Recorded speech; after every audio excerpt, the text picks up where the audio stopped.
یہ ویڈیو ایک تاریخی لمحے کو زندہ کرتی ہے جب حضرت عمر رضی اللہ تعالیٰ عنہ جیسے عظیم خلیفہ نے حضرت بلال رضی اللہ تعالیٰ عنہ کے سامنے عاجزی اختیار کی اور دنیا کو بتایا کہ اصل عزت رسول اللہ صلی اللہ علیہ وسلم کی غلامی میں ہے۔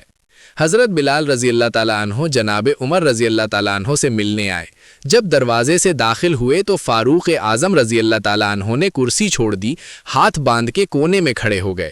کالا رنگ، نام لکھنا نہیں جانتے، قیصر و کسریٰ کو خاطر میں نہ لانے والے عمر بلال کے سامنے کھڑے ہو گئے۔ لوگ کہنے لگے، عمر کون آ رہا ہے جس کے لیے آپ کا یہ استقبال ہے؟ حضرت بلال رضی اللہ تعالیٰ عنہ آئے، کہنے لگے، امیر المومنین کیا کر رہے ہیں؟ عمر رضی اللہ تعالیٰ عنہ نے بازو پکڑا اور اپنی کرسی پر بٹھایا۔ حضرت بلال رضی اللہ تعالیٰ عنہ کہنے لگے، حضور میں غلام ہوں، مجھے تو طریقے بھی نہیں آتے ان کرسیوں پر بیٹھنے کے، میں غریب ماں کا بیٹا، غلام باپ کی اولاد ہوں۔ حضرت عمر رضی اللہ تعالیٰ عنہ کہنے لگے، بلال تو غلام تھا، لیکن جب سے تو مصطفیٰ صلی اللہ علیہ وسلم کا غلام بنا ہے تو ہمارا امام بن گیا ہے، اب تو امام ہے رسول اللہ کی امت کا۔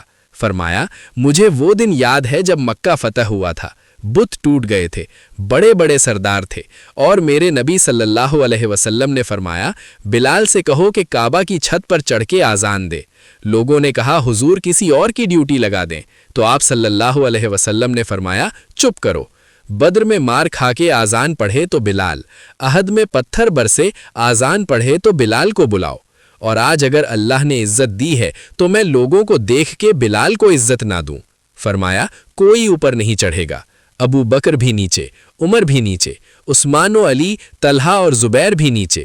آج یہ حبشی غلام کعبہ کی چھت پر چڑھے گا اور میں دنیا کو بتاؤں گا کہ عزت اسی کے پاس ہوتی ہے جو رسول اللہ صلی اللہ علیہ وسلم کا غلام بنتا ہے۔ اللہ اکبر۔ آپ کا فائدہ۔